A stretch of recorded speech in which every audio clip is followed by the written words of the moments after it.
Y ya que hemos visto un bonito mosaico de la música y del baile argentino,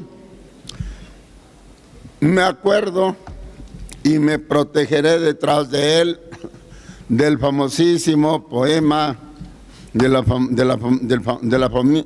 famosísimo poema épico argentino Martín Fierro, que comienza diciendo: aquí me siento a cantar al compás de mi vihuela, que al hombre que le desvela una pena extraordinaria, como el ave solitaria con el cantar se consuela.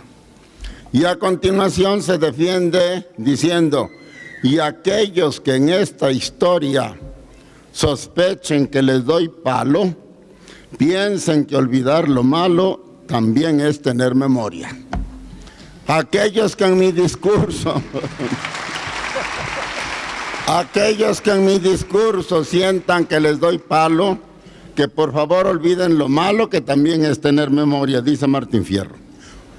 Bien, amigas y amigos, estamos celebrando la inauguración del 17º Concurso Nacional de Teatro y el 12º Concurso Nacional de Poesía, de Pintura, todos ellos celebrados en este hermoso teatro de San Luis Potosí, el Teatro de la Paz, emblemático, histórico, de una arquitectura neoclásica que enorgullece a los potosinos y que generosamente el gobierno del estado de San Luis nos lo ha facilitado año con año, por lo cual le agradezco mucho al señor representante del gobernador y le ruego que haga extensivo mi agradecimiento al propio primer mandatario de San Luis. Quiero yo dar mi opinión, que espero no sea muy repetitiva, sobre cuáles son los propósitos de antorcha de nuestro movimiento al celebrar este evento teatral y, claro, toda la actividad cultural de nuestro movimiento, pero en particular el teatro que hoy nos convoca.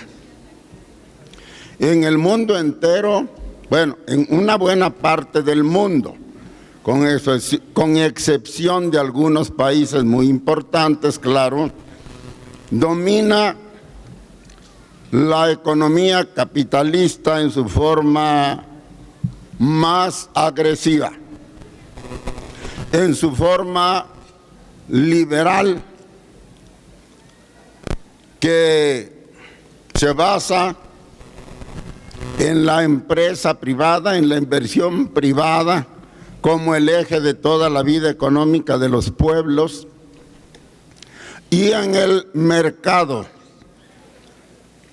en la circulación de las mercancías y servicios en el mercado,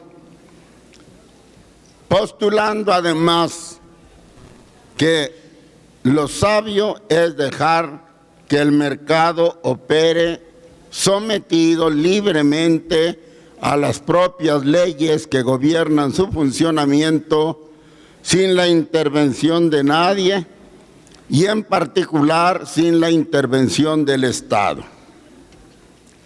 Reviviendo la vieja sentencia de Adam Smith, ahora vemos nuevamente al mundo entero, o cuando menos a la buena parte, a la buena mayoría del mundo, sacralizando al Estado y dejándolo que funcione él solo, sometido a la famosa ley de la oferta y la demanda, porque como dijo Adam Smith, la mano invisible del mercado lo arregla todo. Esta economía neoliberal, como le llaman ahora, que deja en plena libertad y además con todo el apoyo, con todas las facilidades, con todos los recursos a su disposición, a la empresa privada y al mercado como único mecanismo de distribución de la riqueza social, ha producido la situación en la cual vivimos hoy. En el mundo entero, la economía neoliberal, el neoliberalismo, está provocando de una parte una excesiva, insultante, y creo que está llegando ya al nivel de irracional concentración de la riqueza en unas cuantas manos, lo que necesariamente implica que a las grandes mayorías del mundo, sobre todo a las grandes mayorías populares trabajadoras, se les deja prácticamente en el desamparo. El resultado es que estas grandes masas trabajadoras carecen de todo. La pobreza en el mundo crece cuantitativa y cualitativamente, es decir, cada día son más los pobres y cada día son más pobres. Hay datos irrebatibles que no los doy yo, los dan estudiosos, grupos especializados, algunas organizaciones no gubernamentales aglutinadas en un organismo que últimamente ha tomado a su cargo difundir estos datos, la Oxfam. Este organismo de organismos dice que en la actualidad 64 grandes megamillonarios en el mundo tienen tanto dinero como la mitad más pobre de la humanidad. Es decir, 64 megamillonarios, entre los cuales hay 1 o 2 mexicanos, tienen tanto dinero como 3.750 millones de pobres en el mundo. Esto, repito, produce un doble absurdo. Por una parte, el absurdo de que la riqueza del mundo producida por los trabajadores crece. Es cierto que ha habido crisis y algunas graves, como la del 2008, pero la economía en términos generales crece. Quizás no a las tasas que debiera, quizás no a la velocidad que debiera, pero crece y crece y crece. Crece la riqueza producida por la humanidad, pero crece también la pobreza de buena parte de los seres humanos. Esta inmensa mayoría de trabajadores empobrecidos, que ya dije que es más o menos la mitad, 3.750 millones, carecen o padecen, mejor dicho, diversos tipos de carencias y en diversos grados, pero al fin y al cabo son pobres. No tienen vivienda, no tienen trabajo, no tienen salud, no tienen educación, no tienen servicios como el agua, como el gas, como la electricidad. No pueden educar a sus hijos, no pueden curar a sus familias, no tienen ingresos suficientes siquiera para alimentarse convenientemente. Las enfermedades endémicas, las enfermedades degenerativas, algunas incluso que hace tiempo eran rarezas como el cáncer o la diabetes, se enseñorean de las grandes masas del mundo y no hay médicos, no hay hospitales suficientemente equipados y con personal preparado para atender el creciente problema del cáncer, de la diabetes y otras enfermedades de las que llaman crónico-degenerativas. Muchísima pobreza en el mundo. Y por el otro lado, pequeños grupos, un grupo pequeñísimo de 64 megamillonarios acumula y acumula y acumula dinero. La teoría neoliberal originaria dijo que el enriquecimiento de los de arriba no era un problema, no era un mal, porque al enriquecerse darían empleo, crearían empresas, mejorarían los salarios, pagarían las pensiones de jubilación, los seguros de desempleo, los accidentes de trabajo, etcétera, etcétera. A esto le llamaron la teoría del goteo. Se dijo que el crecimiento de los grupos, el crecimiento de la riqueza de los pequeños grupos, gotearía hacia abajo y finalmente acabaría repartiendo la riqueza equitativamente, más o menos, entre todos los seres humanos. Eso se dijo hace 50 o 60 años, o quizá más. El doctor Achinelli y el doctor Plata podrán sacarme algún día de cuándo empezó esto, de la duda. Pero lo cierto es que hace mucho que se dijo.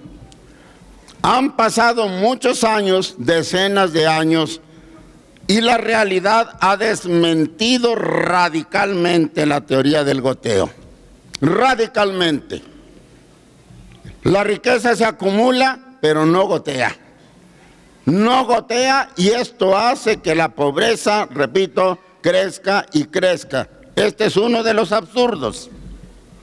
Pero el otro absurdo, la otra cara del absurdo, es que estos grupos que finalmente han terminado convirtiéndose en unos cuantos monopolios, cada vez más poderosos, que lanzan, que tienen sus tentáculos suficientemente largos y poderosos como para alcanzar a los rincones más alejados del planeta, crecen y crecen en riqueza. Y la pregunta es, ¿y qué hacen con esa riqueza? La invierten, una parte cuando menos, para generar más riqueza. Y esa nueva riqueza la invierten para generar más riqueza. Y ellos siguen engordando, pero no reparten la riqueza. Y este es el otro absurdo, porque hay economistas que no tienen nada de izquierdistas como yo, que se han preguntado, ¿a dónde va esto? ¿Cuándo va a terminar esta bola de nieve de la riqueza que por el otro lado fomenta la bola de nieve de la pobreza? ¿A dónde va a terminar esta acumulación para invertir, para acumular y volver a invertir, y volver a acumular y volver a invertir? ¿A dónde va a parar esto? Parece ser que la ambición de los monopolios, de los grandes monopolios, no va a tener más límite que el agotamiento completo de nuestro planeta. Solo cuando ya no haya más que explotar, no haya más mercados que abrir, ni más materias primas, ni más petróleo en las entrañas de la tierra, ni más acero, ni más metales industriales y de otro tipo. Cuando nos hayamos comido, por decir así, el planeta, entonces parará esta carrera absurda de acumular para invertir y volver a acumular. Y esto que en algún momento parecía una predicción muy a largo plazo, cada vez la vemos más cerca. El cambio climático, los desastres naturales cada vez más frecuentes y las grandes guerras que no han cesado, monstruosas guerras, sangrientas guerras contra pueblos débiles, muy alejados de los señores imperialistas, a los que se les invade y masacra y destruye para poderse apoderar de sus riquezas, por ejemplo, del petróleo, del gas, para dominar las rutas marítimas, aéreas, terrestres del mundo, para surtirse de materia prima barata, todo esto hacia los centros del imperio, principalmente norteamericano. Todo esto no ocurre más que para satisfacer las ambiciones de los monopolios, de los grandes monopolios. El monopolio de los automóviles, el monopolio de la electricidad, el monopolio del petróleo, el monopolio de la energía atómica, etcétera, etcétera. La General Motors, la General Electric, la ExxonMobil, estos señores, para mantener esta situación absurda en la que ellos acumulan y acumulan solo para seguir acumulando, se están comiendo al planeta.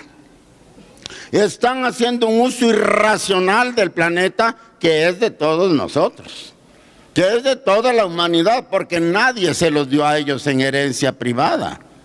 Debiera ser para todos nosotros, pero no somos todos los que nos estamos aprovechando de este consumo irracional de los recursos del planeta. Son solo estos señores del monopolio. Y para lograr esto, están cometiendo algunos de los peores crímenes que se conocen en la historia entera de la humanidad. Es verdad que Estados Unidos y sus satélites no son el primer imperio de la historia, eso es cierto, pero sí es el primer imperio más rapaz, más ambicioso, más inescrupuloso y más sanguinario que ha conocido la historia de la humanidad. Ellos están moviendo al Estado Islámico, que tiene ahogado en un mar de sangre a Libia, a Egipto, a Afganistán, a Irak, a Siria. Ahora ellos alimentan al Estado Islámico y por el otro lado fingen que lo atacan y dicen que están en contra del terrorismo, pero ellos les mandan armas y ellos les mandan dinero porque el Estado Islámico les hace el trabajo sucio en el Oriente Medio para que ellos puedan disponer de todas las riquezas de todo tipo de esta importante región del planeta. Y nosotros, los pueblos que no estamos directamente involucrados todavía en este proceso, nos quedamos a la expectativa, nos quedamos quizás sin entender siquiera bien lo que pasa y tal vez algunos de nosotros pensando que esto nada tiene que ver con nuestros pueblos, pensando que esto está muy lejos y que no tenemos por qué preocuparnos. Pero la verdad, compañeros, amigos que me escuchan, la verdad es que en esta aventura irracional del neoliberalismo, del imperialismo, de este consumo acelerado e irracional del planeta, en esto está jugándose la suerte de todo el mundo. Hoy en estos días suenan tambores de guerra. La guerra en Siria está tomando caracteres de enfrentamiento cada vez más directo entre Rusia y Estados Unidos. Y el problema reside en que de llegarse a un enfrentamiento definitivo, este enfrentamiento se daría entre las dos potencias que almacenan un armamento atómico espeluznante, capaz de arrasar con la civilización humana sobre toda la superficie del planeta. Los que saben de esto aseguran que en caso de desatarse una tercera guerra mundial, tendría que ser necesariamente de carácter nuclear, de carácter atómico. Se harían explotar miles de bombas, o a lo mejor ni siquiera sea necesario tanto, pero de potencia 100 veces mayor que las que fueron lanzadas sobre Hiroshima y Nagasaki al final de la Segunda Guerra Mundial y que arrasaron de la faz de la tierra a esas dos grandes ciudades japonesas. Eso que pasó en Hiroshima y Nagasaki pasaría en el planeta entero, incluido México. Por eso a nosotros, a todos nosotros, a todo el mundo, debiera preocuparles lo que está pasando. Y debiéramos preguntarnos, ¿y nosotros qué culpa tenemos por un lado? Y por el otro, ¿y qué podemos hacer para no ser víctimas inocentes de esta locura que están escenificando, que están empujando irresponsablemente los señores imperialistas? La respuesta es clara. No sencilla, pero clara. Los pueblos del mundo deben concientizarse de la situación. Los pueblos del mundo deben concientizarse no solo del peligro de la guerra, sino del peligro que significa dejar que estos señores sigan adelante manos libres, imponiendo su política económica al planeta, que aunque no sea por la vía de la guerra atómica, de todos modos nos va a llevar al desastre. Porque están acabando con el planeta irracionalmente. Y la pregunta se las vuelvo a formular: ¿y para qué todo esto? Para que engorden unos cuantos monopolios. No hay duda de eso. Los grandes monopolios y sus dueños, los Rockefeller, los Soros y otros por el estilo, están financiando al Estado Islámico. Están armando a los asesinos del Estado Islámico. Están atizando las guerras en Medio Oriente. Están amenazando a Rusia, a la que tienen rodeada de bases atómicas los norteamericanos. Y están amenazando a China. Y China y Rusia, tengo para mí, que no se van a dejar. Y esto aumenta, repito, el riesgo de una guerra nuclear en la que no quedaría propiamente vestigio de la civilización humana. Los pueblos, decía yo, deben concientizarse de este momento. La situación en el mundo es gravísima, no solo por la pobreza, no solo por la absurda concentración de la riqueza debido al neoliberalismo, no hay duda de eso, sino es gravísima porque el ansia de expansión, de explotación, de dominio de las riquezas del planeta está llevando a los monopolios imperialistas a acorralar a Rusia, a acorralar a China y a obligarlos a defenderse, que llegado el caso tendrían que hacerlo a través de una guerra nuclear en la que no se salvaría nadie. Hay que tenerlo claro, amigas y amigos. Hay que tenerlo claro, hay que concientizarse de eso y hay que organizarse y hay que ponerse en pie. Solo los pueblos conscientes, organizados y movilizados le pueden atar las manos a los guerreristas, a los que están saqueando el mundo. Y no solo para conjurar la guerra, sino también para acabar con este absurdo sistema neoliberal que nos está matando de hambre a la inmensa mayoría para que se enriquezcan unos cuantos monopolios. Tiene que acabarse con esto. Por eso decía yo, no es fácil la salida. No está a la vuelta de la esquina. No soy ni ingenuo ni demagogo. La cosa es difícil, pero hay que hacerla porque a los pueblos no les queda otra salida. Puede que yo me engañe, y si hay alguien que conozca otra salida, que me la diga y yo le aseguro que le haré caso. Pero yo creo que no hay otra salida.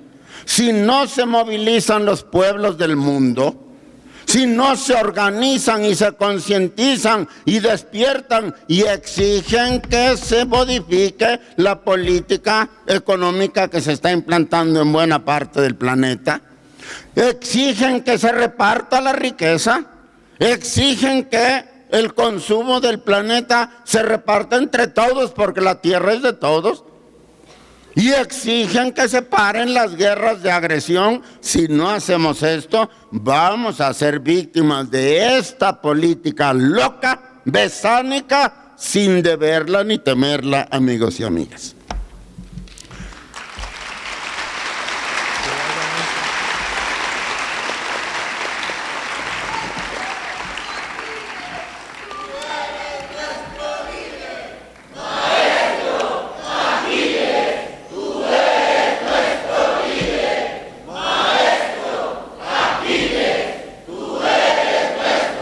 Ahora bien, en esta ofensiva imperialista de los monopolios, en este ataque sangriento con armas de todo tipo al Oriente Medio, al norte de África e incluso a algunos países de América del Sur. Veamos lo que está pasando en Bolivia, en Venezuela, perdón, y las amenazas que hay para Bolivia y para Ecuador. Lo que acaban de hacer en Brasil, en donde le dieron un golpe de Estado a la presidenta electa por los brasileños. ¿Y quién creen que está haciendo esto? El mismo imperialismo norteamericano, no nos engañemos. Y recuerdo esto que está pasando en América del Sur, porque es más claro todavía, pero lo mismo ocurre en todo el mundo, que estas agresiones, que estas guerras, que estas intervenciones y violaciones groseras y brutales a la soberanía de los pueblos de América y del mundo, aquí mismo en México, no nos engañemos. El actual presidente de la República podrá hacer lo que quieran, pero yo les puedo asegurar que no es el peor presidente que hemos tenido. Ha habido otros peores, que no voy a mencionar para no alargarme. ¿Por qué a este se le ataca particularmente? Esto no es cierto que sea fruto de solo de las condiciones internas, que sí son malas, que sí son pésimas, sobre las que el presidente y su equipo no han hecho gran cosa para remediarlas. Pero la verdad es que esto también está atizado por el imperialismo. ¿Y cuál es la tirada? Van a imponer a un presidente de la República a los gringos. Eso es lo que va a pasar. Este desprestigio tan severo contra Peña Nieto, contra el PRI, que muchos partidos por miopía o por ambición aprovechan para echarle leña al fuego, creyendo que ellos van a ganar, no están haciendo más que apoyar, sumarse, a lo mejor hasta idiotamente, a lo mejor hasta sin entenderlo, no están haciendo más que apoyar la política imperialista en México. Lo que pasó en Brasil, lo que está pasando en Venezuela, lo que quieren hacer en Bolivia, lo que quieren hacer en Ecuador, de alguna manera, con sus respectivos cambios, porque no somos lo mismo, es lo que están haciendo aquí en México. La tirada es poner un gobierno en México más proclive, más sometido, más lacayo de los norteamericanos, para que también nuestro país sea pasto de los voraces monopolios norteamericanos. Ya lo es, pero seguramente todavía los pujos de independencia de los mexicanos y del gobierno mexicano no les gusta a los señores del imperio. Quieren más obsecuencia, nos quieren más lacayos, más sometidos, más agachados, más dispuestos a darles lo que se les pegue la regalada gana. Debemos entenderlo. No para apoyar a Peña Nieto, sino para lo que ya dije, para unirnos el pueblo de México y para enfrentar el problema, el reto, la coyuntura y poner a un gobierno realmente elegido por el pueblo, que no solo frene las ambiciones imperialistas, sino además que cambie el modelo económico para provecho de los mexicanos. Porque la situación económica, la locura económica del mundo, que acabo de retratar a lo mejor medio atropelladamente, ocurre en México exactamente como una calca. También aquí en México la riqueza se concentra y se concentra en unas cuantas manos. Algunos dicen que no son más de 500 familias, 500 familias, las dueñas del país entero. No son más de 500, pero los mexicanos somos 120 millones. Somos el país latinoamericano más grande en población después de Brasil. Y de estos 120 millones, 100 millones se debaten en la pobreza. No en igual grado, es cierto, porque no quiero hacer demagogia, pero 100 millones padecen algún tipo de pobreza. Desde los que padecen una pobreza leve, pero pobreza al fin, hasta los que no tienen que comer, hasta los que no saben que van a comer el día de mañana. Y eso ocurre aquí en nuestro país. Y eso es consecuencia del mismo modelo neoliberal. Y este modelo neoliberal no lo elegimos los mexicanos, no lo eligió el pueblo de México, nos lo impusieron precisamente los señores imperialistas. Y seguramente es en beneficio de este modelo, para que haga este modelo lo que se le pegue la gana en México, para lo que quieren un gobierno más sometido, más lacayuno que el propio gobierno de Peña Nieto, que ya bastante lacayuno se ve.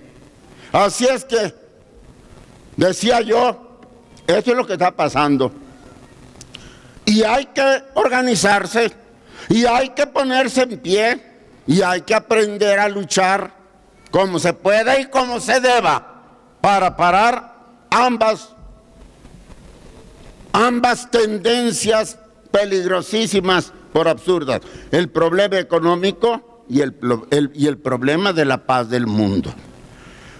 Y en este contexto, en este ambiente, vemos las armas, las que truenan, las que matan, las pistolas, los rifles, las bombas, pero no vemos un arma peligrosísima, una bomba atómica, diría yo, un misil poderosísimo que para colmo de males no parece un arma, que para colmo de males parece como que nos beneficia, como que nos educa, como que nos ayuda.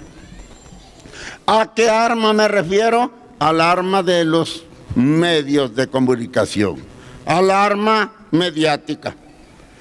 Los medios de comunicación, controlados también monopólicamente por el imperialismo, son hoy por hoy una poderosísima arma de los que se han adueñado del mundo y de la paz del mundo, de la riqueza del mundo y de la paz del mundo. Son un arma poderosa de ellos. La televisión, la radio, los periódicos son negocios gigantescos. ¿Cuántos millones de pesos tiene Emilio Azcárraga? No lo sé, pero son muchos miles de millones. No es un periodista cualquiera.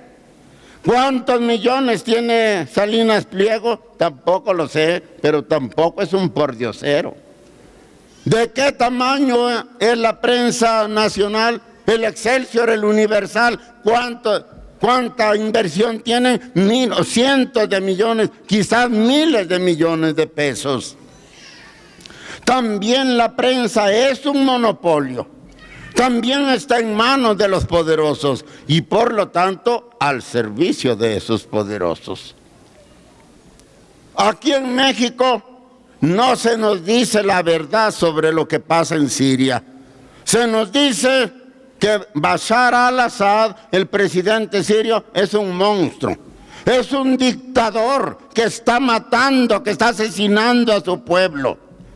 Y los verdaderos asesinos, los que hasta se dan el lujo de retratarse en los videos, degollando periodistas y la pobre gente que cae en sus manos, de eso nadie dice nada. Le tiran al gobierno de Siria, que como cualquier gobierno del mundo, en primer lugar el de los gringos, se defiende porque lo están atacando en su propio territorio. Nomás faltaba que no se defendiera. ¿Qué haría el gobierno mexicano si nos atacaran como estaban atacando a Siria? No se defendería. No se defendería con toda su capacidad de fuego. Pues claro que sí. Y si no lo hiciera sería un traidor y un cobarde. Pero los medios en México le echan la culpa del problema al presidente sirio. Y le echan la culpa del problema a Rusia. Pero Rusia no tiene bases militares en el mundo. Rusia tampoco he oído yo que tenga planes de dominio de otros países. Los rusos hablan de desarrollo compartido, hablan de un mundo multipolar en el que todos los países que puedan se desarrollen con apoyo de los más avanzados. Hablan de una política de paz. Yo no sé si sean sinceros o no. Yo no vine a meter aquí las manos al fuego por nadie, pero lo que sí es cierto es que el discurso de unos y otros es contrastantemente distinto. Putin habla de progreso, habla de paz, habla de solidaridad con los pueblos, y los señores norteamericanos hablan de guerra y hablan de dominio y hablan de sometimiento del mundo. Y ellos son los que están empujando a Rusia a que se arme, porque ¿qué va a hacer? Vean ustedes un mapa de Europa, ahora se publican mucho en la internet, y vean ustedes dónde están ubicados los centros, las bases militares armadas de misiles atómicos en torno de Rusia, y se van a dar cuenta de que el mundo entero está erizado de centros nucleares enfocados en contra de Rusia. ¿Qué va a hacer Rusia? Tienen que defenderse. Están provocando el conflicto en el mar de China, lejísimos, digamos, al otro lado del mundo, claro. Si le damos la vuelta está bastante cerca, pero bueno. ¿Y quiénes son? Los norteamericanos, valiéndose de los japoneses, que son también sus servidores en el lejano oriente, valiéndose de Filipinas, a la que también tienen controlada para amenazar a China. Y de esto, repito, nada se dice. Aquí no se dice nada. Y cuando se habla de eso, se nos pone el mundo al revés.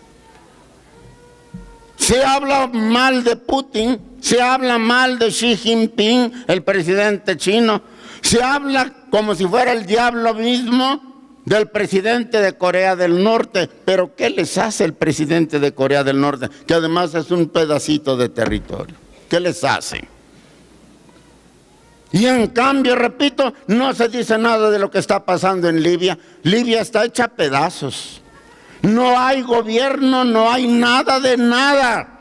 Cuando Libia era el país africano con más alto nivel de vida, cuando vivía Gaddafi, y ellos lo mataron.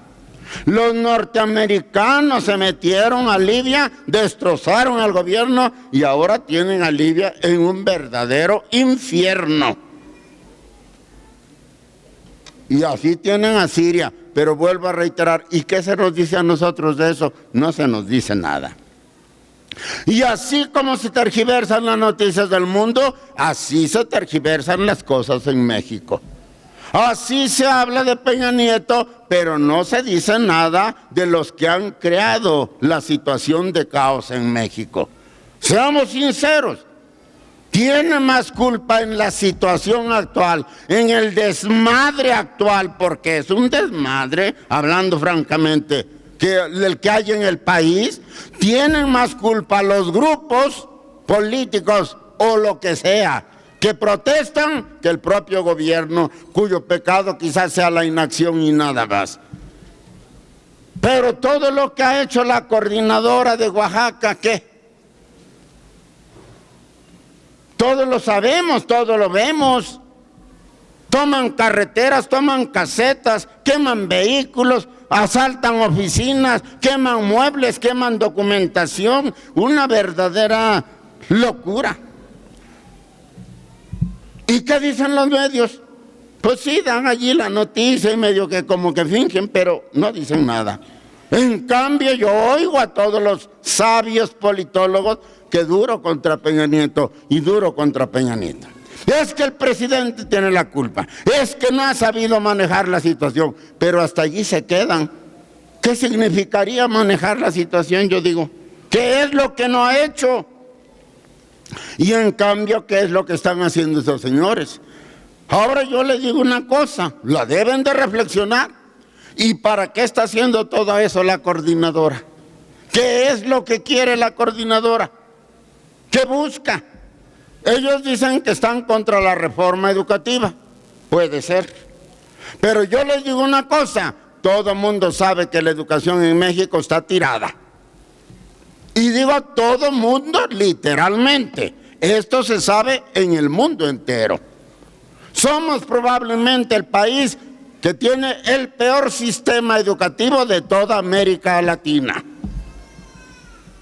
Lo sabe todo el mundo. Nos evalúan agencias especializadas del mundo entero y siempre salimos reprobados. Por tanto, si los señores de la coordinadora no quieren la reforma de Peña Nieto, que nos digan qué reforma quieren, porque este país requiere una reforma. De eso no hay duda. Antorcha lo dice y trabaja en esto. No nada más hablamos. Pero yo no veo que los señores de la coordinadora digan, esta reforma no, esta es la buena. No, señor. Los retó Osorio Chong a que hicieran diálogo público y no quisieron los señores de la coordinadora. No le agarraron la palabra. ¿Por qué? ¿Por qué se atrevió Osorio Chong a desafiarlos así? Porque sabe él y sabemos todos que lo que la coordinadora quiere es privilegios y dinero. Quieren las plazas para heredarlas. Quieren gobernar la educación sin saber, porque ahí está la educación de Oaxaca, que controlaban ellos. Y eso en el mejor de los casos. En el peor, muchas veces yo tengo para mí que lo que se quiere es hacer borlote. Desestabilizar al país, porque eso le conviene a los señores del imperio. Ahí está lo de Iguala. Las masacres, el secuestro de los estudiantes de Iguala. ¿Quién mexicano que no sea un monstruo va a estar de acuerdo con esos crímenes horribles? Pero ahora la pregunta es, ¿y Peña Nieto los mató? ¿El gobierno los mató? Porque la guerra es contra el gobierno y yo no acabo de entender por qué contra el gobierno. Debiéramos saber, debiéramos pensar de otro modo, ¿quién está detrás de estos asesinatos? Se dice que el crimen organizado, y yo digo, pero el crimen organizado no opera así. Y si no, denme otro caso parecido. Otro caso en que el crimen organizado haya hecho eso.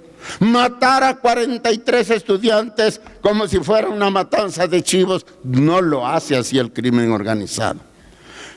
Las mismas noticias de ellos dicen que se matan entre ellos, que los degollados y descuartizados, cosa que tampoco es para reírse, son por broncas entre ellos, pero no que estén matando a estudiantes, como ocurrió en Iguala.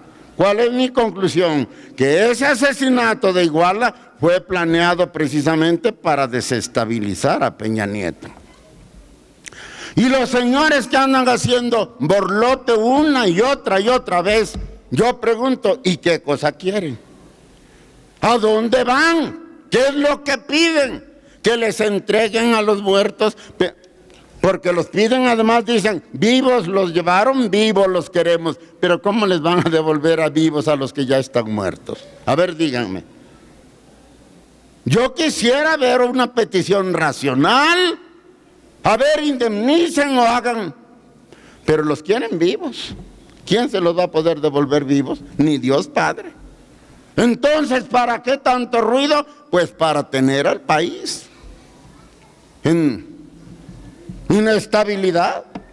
Y así me pudiera seguir enumerando. Pero lo que yo estoy diciendo y lo que estoy ilustrando, y ya voy a terminar, es que los medios que se supone que educan, que se supone que informan, que se supone que analizan, que orientan a la opinión, ¿qué dicen?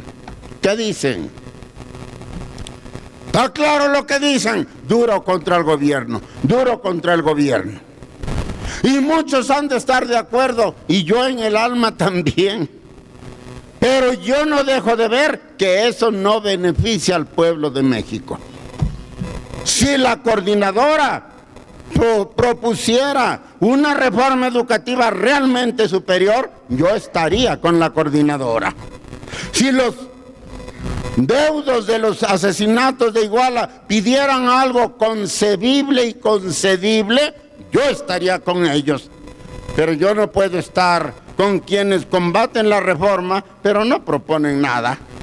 Con quienes piden que les devuelvan a los vivos, que les devuelvan vivos a los que todo el mundo sabe que ya están muertos. Yo me pregunto, ¿y por qué tanta irracionalidad? Porque la tirada es mantener en ascuas al país. Y esto no beneficia al pueblo, yo lo digo así, esto beneficia los intereses del imperialismo. Por eso yo digo que todas estas cosas fueron planeadas por la CIA norteamericana para desestabilizar al gobierno mexicano.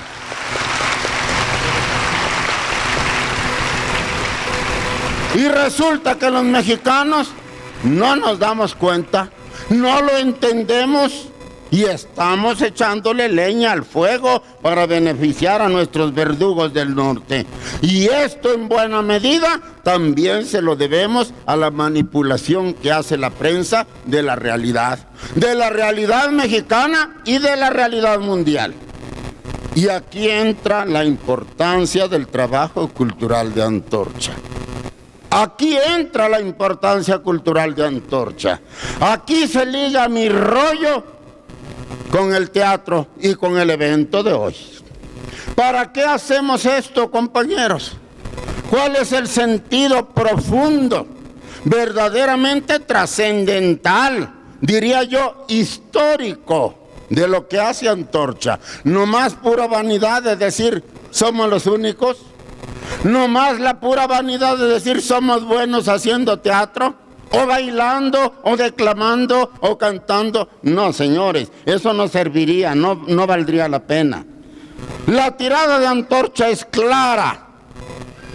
La hemos dicho y ahora la repito después de esto que he dicho, y sobre esa base, sobre ese pedestal que he levantado, ahora digo, hacemos cultura precisamente para enseñar al pueblo mexicano, al pueblo, no a cualquier mexicano, porque hay muchos que no son pueblo.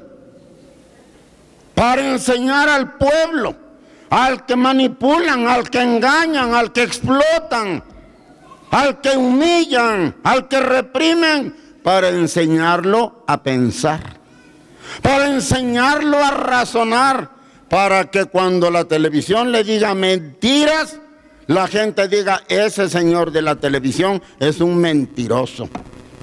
Es un mentiroso y es un lacayo de los poderosos, porque eso que dice no puede ser. ¿Cómo que el dictador es y el torturador es Bashar al-Assad? Pero los señores contra los que combate Bashar al-Assad están metidos y armados hasta los dientes en su patria, en su territorio. ¿Y cómo es que nos hacen creer que él es el criminal? Que él es el que está masacrando a su pueblo. ¿Qué pueblo? El pueblo sirio está con Bashar al-Assad y se ha probado más de una vez. Ha sometido a elecciones a su gobierno y ha ganado. Y ha ganado con 90 y tantos % de votos en plena guerra y en plena agresión. El pueblo sirio está con Bashar al-Assad. Pero como digo, a los delincuentes nadie dice nada. Y el pueblo tiene que aprender a darse cuenta de eso. Cuando se nos dice que Hillary Clinton es la buena y Trump el malo, nos están engañando. Nos están engañando como a un chino, porque lo cierto es que los dos son un par de mulas, como dijo el del Rosario de Amozoc. No hay bueno allí, no hay bueno allí, tan cabrón el Pinto como el Colorado, esa es la verdad. ¿Y nosotros por qué tenemos que estar tomando partido por nadie? Todo mundo sabe que si Clinton gana, la guerra en Oriente Medio se va a recrudecer, porque la señora es una guerrerista confesa, una amiga del Estado Islámico confesa, todo mundo lo sabe. Ella está de acuerdo en armar y que sigan matando los criminales del Estado Islámico. Dicen que Trump es el diablo porque ha prometido un muro en la frontera, y es cierto, así lo ha dicho. Pero en el muro, en la frontera ya hay un muro. Más de 1000 kilómetros de muro hay. ¿Y saben quién hizo ese muro? Clinton, cuando era secretaria de Estado. Entonces, ¿cómo es que la prensa nos quiere hacer creer que Clinton es la buena? Buena para quemarla viva, igual que al otro, cabrón.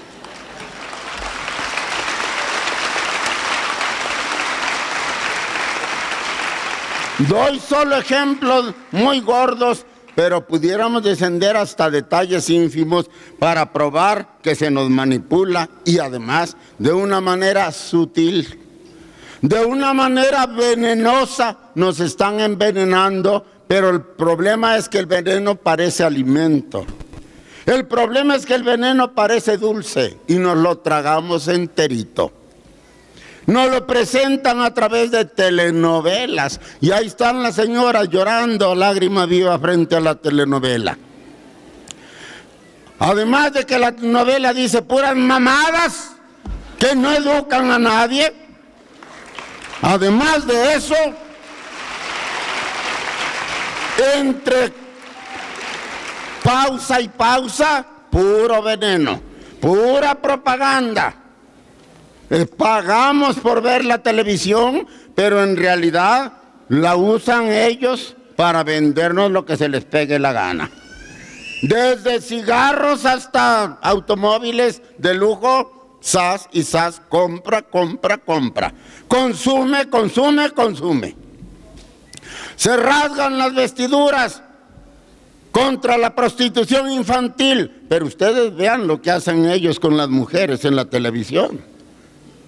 No hay mercancía que anuncien que no salga una muchachita con la falda una cuarta arriba del ombligo. ¿Qué tienen que hacer allí? No sé. Pues es una manera de prostituir a la mujer, de degradar a la mujer. Y el problema es que las mujeres mexicanas no lo ven así. Hasta envidian a las señoras de la televisión, que la verdad es que están degradadas por la televisión. Les pagamos para poder encender la televisión y ver sus programas, cuando a través de esos programas lo que nos dan es veneno ideológico puro. Lo que Antorcha hace con su trabajo cultural es precisamente intentar otro modo de educar al pueblo. Una especie de contraveneno, amigas y amigos. Y el teatro en esto, como ya lo decía Lenin, es fundamental. Es fundamentalísimo, porque el teatro, si está bien armado, si lo ha hecho un verdadero dramaturgo, y de ellos hay muchísimos en la historia del hombre. Ahí tenemos a Shakespeare, y tenemos a Molière, y tenemos a Lessing, y tenemos a Voltaire, y tenemos a muchísimos genios, al mismo Goethe. Cuando la obra es de un genio, seguro que en esa obra se refleja la vida. Se reflejan los problemas del hombre y no los problemas más superficiales y triviales, lo que hace el teatro moderno, sino los problemas más hondos y trascendentes de la humanidad. Y a veces hasta se perfila una solución. Pero aclaro que la misión del teatro no es dar soluciones. Quizás la misión del teatro sea simplemente sembrar inquietudes, dar a conocer el problema, y que cada hombre o mujer que vea teatro se haga su propia idea del problema y de la solución que le gustaría darle a ese problema. Pero basta con que el teatro siembre inquietudes, plantee los problemas, para que sea un arma poderosa para excitar y educar la mente de los pueblos del mundo entero. Por eso hacemos teatro y por eso en Antorcha insistimos en que se monten en este escenario obras de verdaderos genios de la dramaturgia mundial. Sobran esos genios, no andemos inventando obritas que luego no sirven para nada, con perdón de los que me escuchan. Por eso dije, como dijo Martín Fierro, y si alguien en esta historia sospecha que le doy palo, piensen que olvidar lo malo también es tener memoria. Pero así lo digo y así lo sostengo. Yo soy partidario de que se haga teatro, pero que se haga teatro de los verdaderos creadores, de los verdaderos genios del teatro. ¿Por qué? Porque necesitamos que el pueblo aprenda a pensar, que despierte, que aguce su mente, que aprenda a analizar por su cuenta, que tenga un pensamiento libre y autónomo, para que no se deje manipular ni por mí se tienen que dejar manipular. Tienen que usar su cabeza y tienen que saber lo que dicen y lo que piensan y tienen que defenderlo por su cuenta. Ustedes nunca digan algo y luego responden, es que me lo dijo Lenin, es que me lo dijo Brasil. Eso vale sombrilla. Digan lo que piensan. Pero el hombre, para decir lo que piensa, primero tiene que aprender a pensar. Y en ese sentido, Antorcha hace cultura. Para eso Antorcha hace cultura. Y dentro de la cultura, teatro, teatro y teatro de calidad. De los genios del teatro, presentamos a ustedes lo mejor que puede nuestro movimiento antorchista nacional.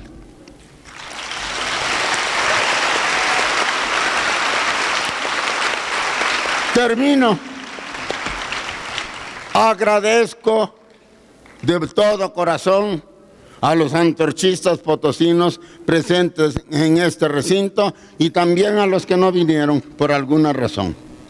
Es importante que ustedes, compañeros, estén con nosotros porque, bueno, yo me acuerdo que dice la historia que cuando Maximiliano y Carlota, los emperadores austriacos que venían disque llamados por México, llegaron a Veracruz, el puerto de Veracruz no los recibió con agrado.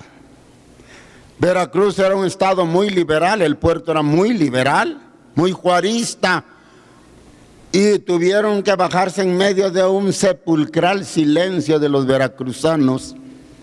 Y dicen que la emperatriz iba llorando al ver que los veracruzanos simplemente les daban la espalda mientras avanzaban por las calles de Veracruz.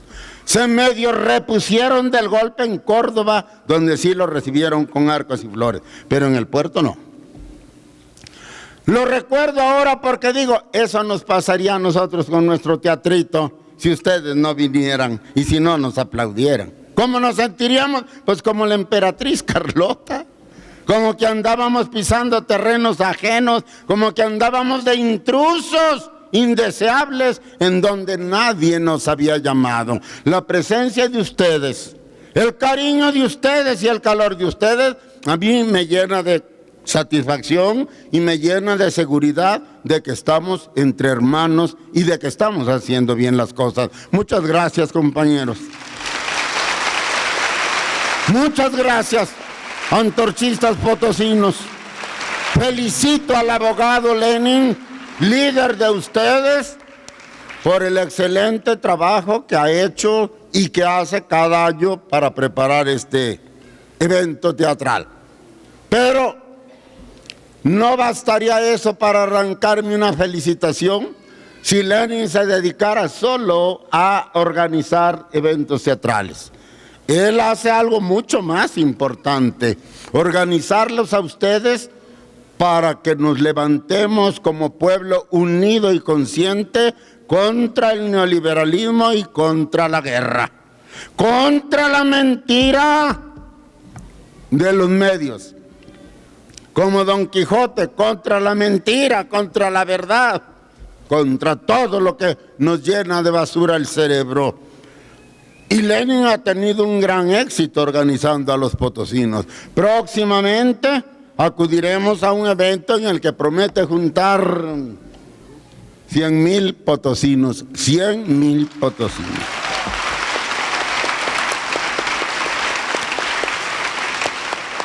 Qué bueno que así sea.